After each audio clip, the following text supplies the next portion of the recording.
इस वीडियो में हम डिस्कस करेंगे गैलीलियन ट्रांसफॉर्मेशन के बारे में, जो कि हमारे मॉडर्न फिजिक्स यानी जो रिलेटिविटी सीरीज हमने शुरू किया है उसका नेक्स्ट सेगमेंट यानी नेक्स्ट वीडियो होगा।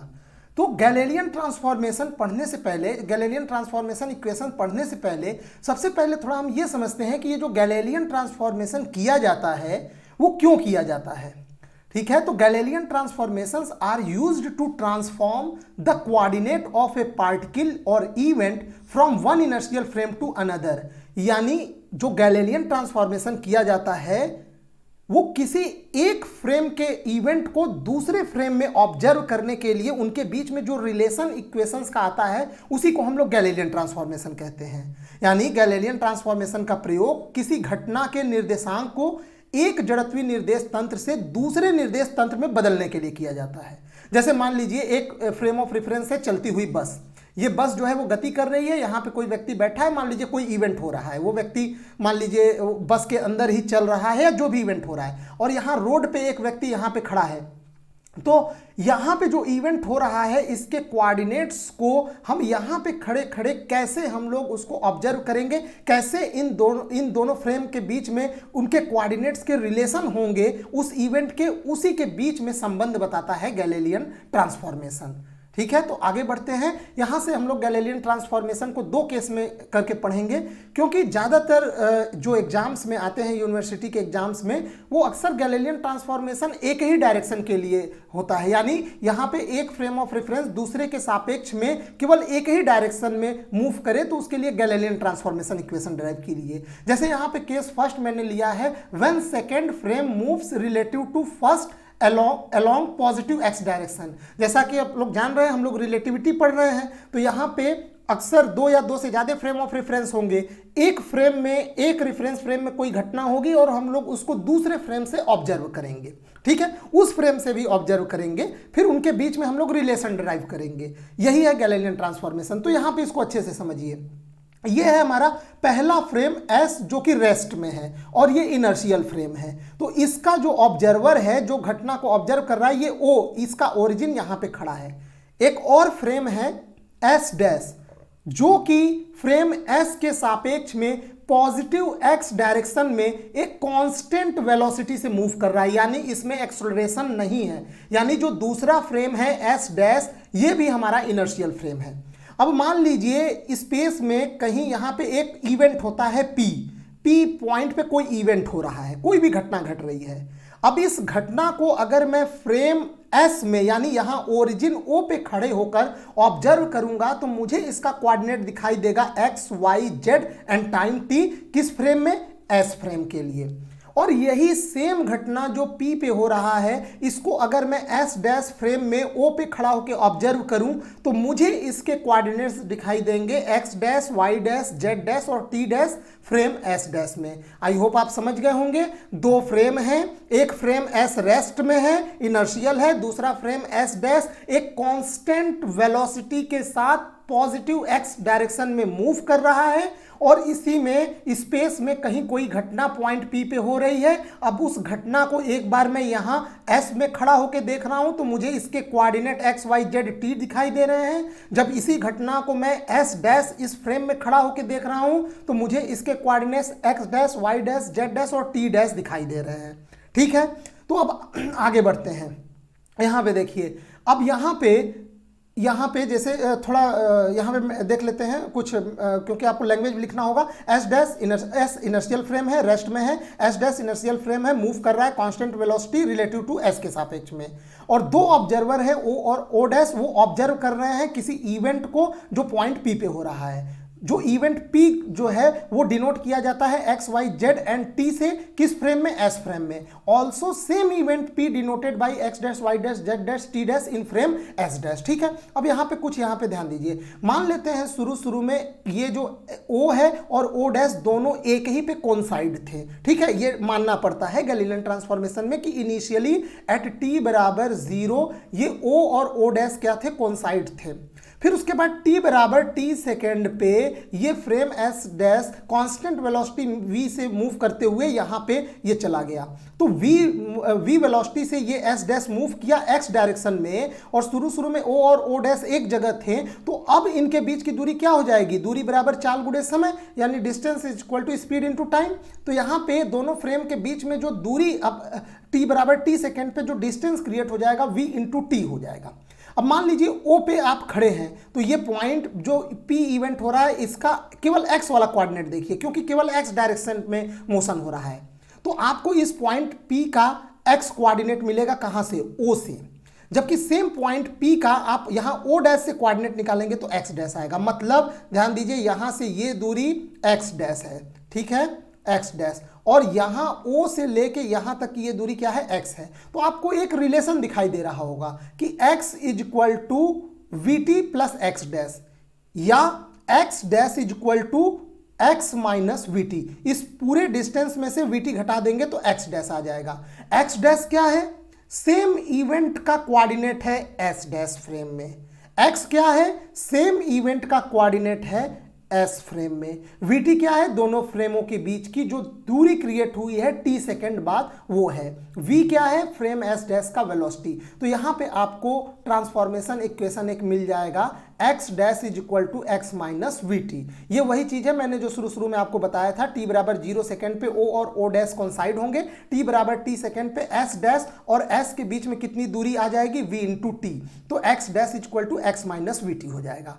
अब चूंकि जो गति हो रही थी फ्रेम एस डैश की वो केवल पॉजिटिव एक्स डायरेक्शन में हो रहा था, तो इक्वेशन केवल आपको एक्स कोऑर्डिनेट में मिलेगा, बाकी वाई और जेड डायरेक्शन में आपको मोशन नहीं हो रहा था, तो उसमें ट्रांसफॉर्मेशन इक्वेशन वाई डैश बराबर वाई, जेड डैश बराबर जेड और टी डैश बराबर टी ही मिलेगा। ठीक है, क्योंकि हमने जो मोशन इसमें माना है केवल एक्स डायरेक्शन में माना है, पॉजिटिव एक्स डायरेक्शन में। अगर आप एनी आर्बिट्रेरी डायरेक्शन में मानेंगे तो सभी कोऑर्डिनेट में ट्रांसफॉर्मेशन इक्वेशन मिलेंगे, टाइम को छोड़ के। गैलेलियन ट्रांसफॉर्मेशन में टाइम दोनों फ्रेम में टाइम सेम हम लोग लेते हैं। ठीक है, अब यहाँ पे ये एक बार आप लोग फिगर दोबारा देख लीजिएगा, कोई कंफ्यूजन नहीं होना चाहिए। x में से ये वीटी दूरी घटाएंगे तो x डैश आएगा। ठीक है, अब यहाँ पे गैलेलियन ट्रांसफॉर्मेशन के बारे में थोड़ा हम लोग और चीजें जानते हैं। सबसे पहली बात कि गैलेलियन ट्रांसफॉर्मेशन तभी एप्लीकेबल होता है जब जो स्पीड v है, यानी जो फ्रेम s डैश है उसका वेलोसिटी लाइट के वेलोसिटी से बहुत कम हो।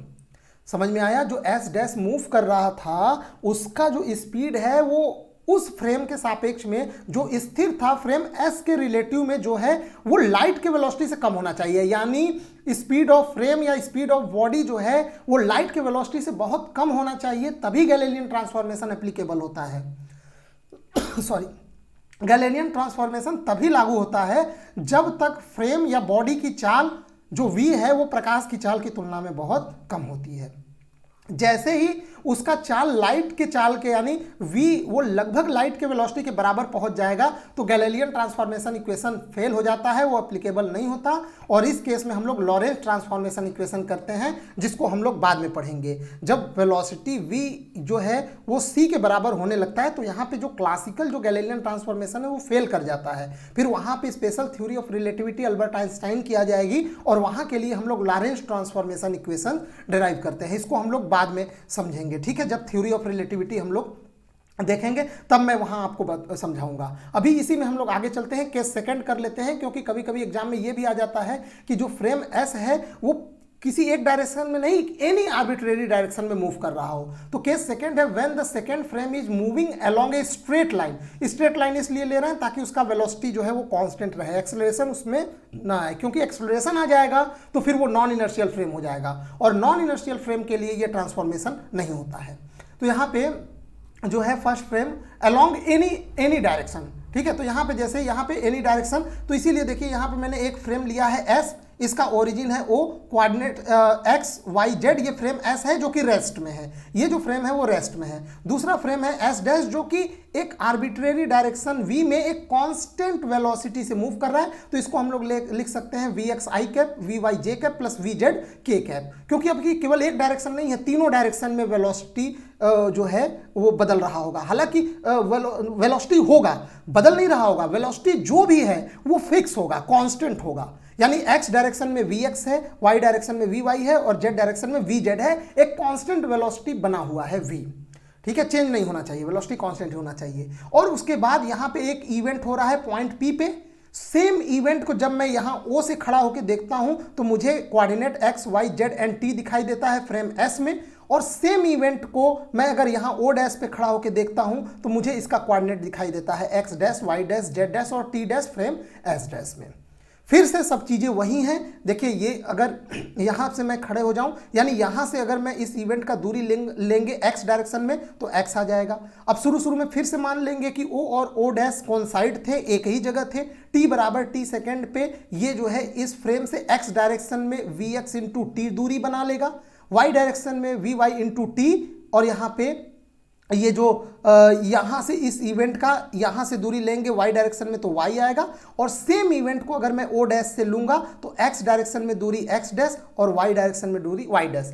z का हम लोग इसमें दिखा नहीं सकते क्योंकि ये 3 डायमेंशनल इमेज इसमें बनाना थोड़ा मुश्किल है। z डायरेक्शन में भी इसी तरह का ये जो है सिचुएशन बनेगा, ठीक है। तो आई होप मेरे ख्याल से आप किसी एक डायरेक्शन को लीजिए, जैसे पिछले वाले में मैंने x का बताया, यहाँ y को लीजिए। जैसे ये देखिए, ये शुरू में दोनों एक ही जगह पे थे, अब ये y डायरेक्शन में कितना शिफ्ट हो गया, t बराबर t सेकेंड पे। चूंकि y डायरेक्शन में वेलोसिटी v है तो डिस्टेंस कितना y डायरेक्शन में ये दोनों फ्रेम का हो जाएगा वी वाई इंटू टी, ठीक है, दूरी बराबर चाल गुणे समय से।